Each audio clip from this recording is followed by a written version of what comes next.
Hi, Tony here, and I have found a really great pearl of wisdom or helpful tool or advice giver to share with you today. This is all about the work from Byron Katie. So, for years, I've been searching and seeking for ways to quiet my mind, those thoughts that are coming up all the time. No matter if they're good, bad, or indifferent, I just want it quiet, right?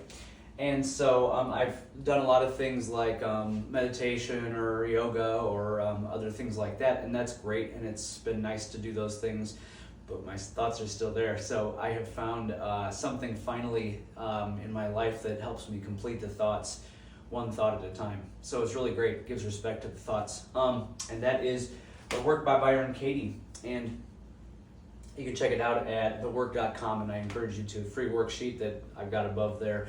Then I'm going to take you through an example of one of the worksheets that I've done. But first, this is for anybody looking for self-acceptance, self-love, and self-forgiveness, self-care. This list is, by the way, not complete. There's a lot more that this can do. But this can help with inner child work, shadow work, parts work, peace in the mind, and doing this 20 minutes to 30 minutes each day is like a mental workout, right? It's clear and a mental clear out. It's for the mind, just in the same way that exercising is for the muscles and the body. So it's great. It releases suffering and judgment of self. And I always joke when I say something does so many things. One of the things I'll say is it solves world hunger and creates peace in the world. But it actually does if everybody does it, so it's kind of cool. And returning home to the present moment, which is something that a sentence that I learned from Thich Nhat Hanh. I don't know if I said his name right, but he was the Buddhist leader who passed away a couple of years ago, who was just instrumental in bringing that stuff to the West. So, all right, so what is this? Well, it is the way to shed light on the shadows. I'm sure it's a lot of other things too. But it's getting those thoughts into your awareness so that you can give them light and become enlightened, at least in that thought. So the way she does this is just super brilliant. It's so simple and quick, relatively quick, other than spending years and years and years on the same thought, right? We have all done that. It's embarrassing even. Judge your neighbor worksheet. So you're taking the back door entrance to doing this. Think of a stressful situation with someone, for example, an argument. But it could be anything, it doesn't have to be an argument. As you meditate on that specific time and place and begin to feel what that felt like, fill in the blanks below. Use short and simple sentences. So you're taking yourself out of the present moment, going back to whatever it is that is causing the thought to reoccur or the guilt or whatever it is. Number one in this situation: who angers, confuses, hurts, saddens, and disappoints you, and why? And I just fill these out as things come up throughout my day, whatever that might be. This is about a real person, but I changed the name to Betsy just because I don't want to use a real name and then put it on the internet. So, but I filled this out for myself 2 days ago. I am angry, scared, disappointed with Betsy because, and you just be as honest as your feelings are, because she doesn't like me or approve of me anymore. In the situation, there was somebody that I always contacted but never contacted me. We've all been in that scenario. Great person, all that stuff, but I feel uncared for, resentful. I feel those feelings, right? Whether they're justified or not doesn't matter. I feel them, so I'm filling out a worksheet. Okay, in this situation, how do you want him or her to change? What do you want him or her to do?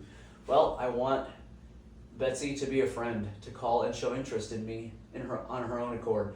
I want her to like me regardless of what I do or believe. Okay, so I've written that down, and I tried to be as honest as I could with myself in the worksheet.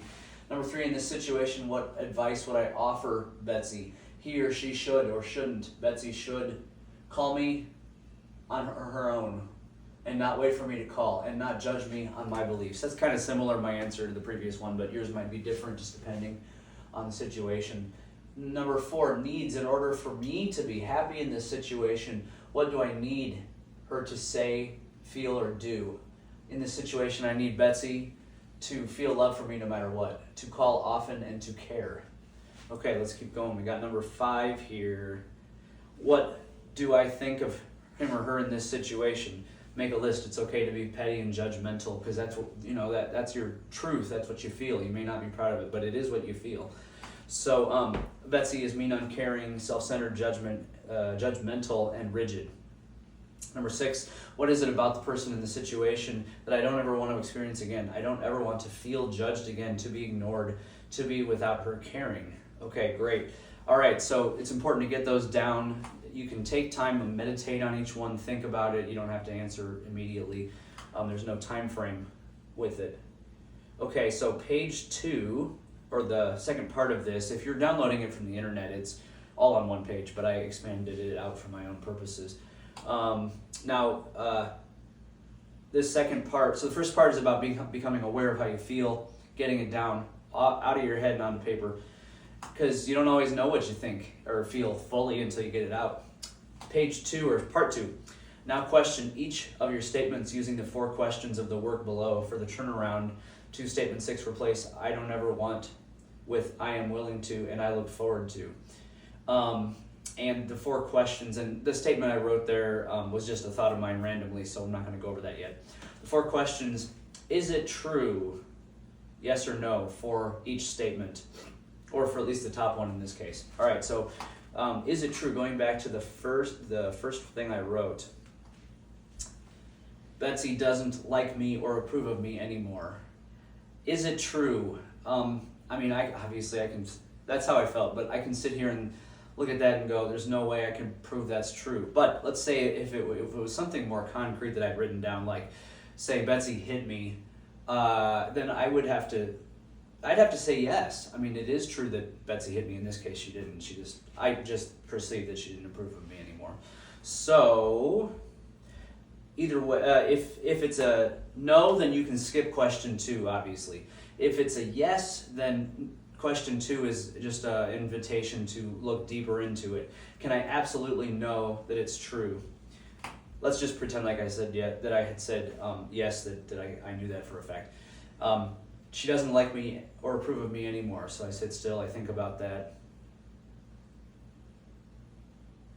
Now, even if she had said out loud, she doesn't like me or approve of me anymore, what if she had said those words? I still can't prove that that's 100% how she feels. I mean, if we're friends then, and we have been for a while, then how in the heck could I prove that? I cannot. So that would have to be a no on second viewing. But for some of you, some situations might still be a yes, and that gives you more to learn about yourself. Okay, how do I react, and what happens when I believe the thought? How do I react, and what happens when I believe the thought that she doesn't like me or approve of me anymore? I feel hurt, I feel scared, I feel alone, and all of these things come up. I feel embarrassed, I feel,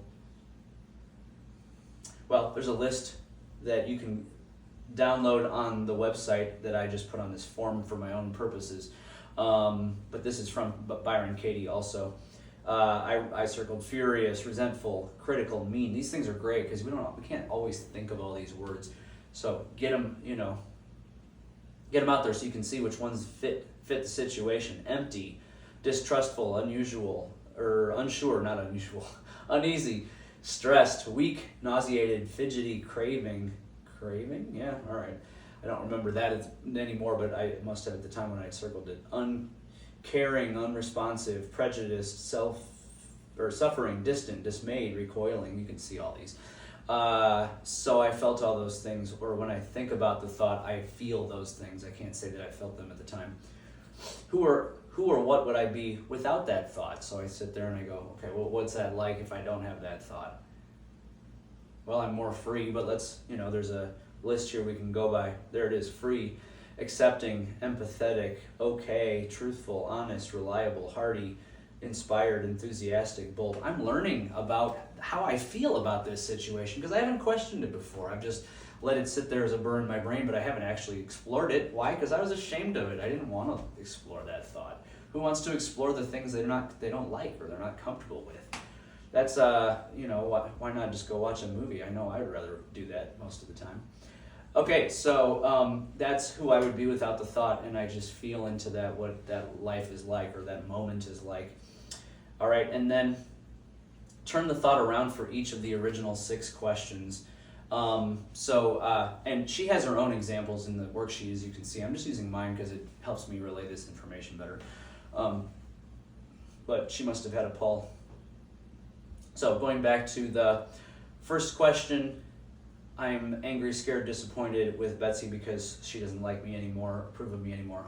I turn that around. There's a lot of ways to turn that around, and they're all educational. So this is like trying on a shoe, just playing with it, imagining, seeing if it fits. Does that fit? Does that feel right? Maybe it doesn't feel right, but is it a teacher of some kind? What is that? Okay, so I am not angry, scared, disappointed with Betsy. Because she doesn't like me or approve of me anymore. Okay, what's that like if I'm not scared, if I'm not angry, scared, or disappointed? Okay, so I think about that. I might write something down, but I might just feel it. I am angry, scared, or disappointed with myself. I changed Betsy to myself because she doesn't like me, because I don't like me anymore or approve of myself anymore. Ooh, that's a strong one. And I felt that one before. So that one's pretty strong. I could sit and meditate on that. I could write a year about that. I could do another worksheet just about that. You could just sit there and create your own need for, well, not your own need. You could learn about your own need for all of these worksheets for each situation maybe that comes up. But I am angry, scared with myself because I don't like myself or approve of myself anymore. Okay, that's something I can sit and explore. I can write about, learn from. I am angry with Betsy, scared, disappointed with Betsy because she does like me or approve of me. Okay, well, if I'm not happy with myself, maybe I do feel that way. And you can go through the turnaround for all of these, for all of the questions, right? And I encourage you to. Let's see what else we got here. Oh, okay, great. I forgot about that one. I am angry, scared, or disappointed with myself because because I don't like her or approve of her anymore. Okay, how does that feel? Well, that was even hard for me to even just get out right now, and I've already done the worksheet. So, because that's kind of hard to take in, but there is a part of me that is that way. So there you go. So yeah, you can turn these around in 100 different ways. How would I want him or her to change? And you can go through each of these and turn them around. I'm not going to do all of them for time, but there's a lot to be learned here, and for me to even describe what you can learn from it is maybe taking away from the experience. So I encourage you to do each one, try it on like a shoe, turn it around and see what it feels like in the other ways, and where is it true? How is it true? And it's not something I'm angry with myself at for if it is true, but I'm learning about what those feelings are, shining light on them, and that is the main purpose of this, at least for me in this moment, and it might be different the next time I do it. And just visualize on each of these. So again, this is a free worksheet on thework.com, and you don't have to sign up for a newsletter or give your email. Just download it, print it, or just even print it. And it's great stuff. And check out her entire website. She's got other stuff on there, like the list of reactions that you might have for these different situations. But this thing, I just even learned about this a few days ago, last week. And this thing is just, I think it's crazy helpful. There's also tons of YouTube videos of her taking people through the process. They range from 20 minutes to an hour and a half. I think there's a few that are 2 hours long. And boy, they can turn around these situations all over the place. So I encourage you to take a look at this. And if you've already done this work, or if you have some thoughts on it, feel free to leave your thoughts below in the comments. Feel free to like and subscribe to this channel if you enjoy the content. Patreon link below to donate, and takes a lot of courage to do these. So if you are working on these, be proud of yourself. Thanks so much. We'll talk to you soon.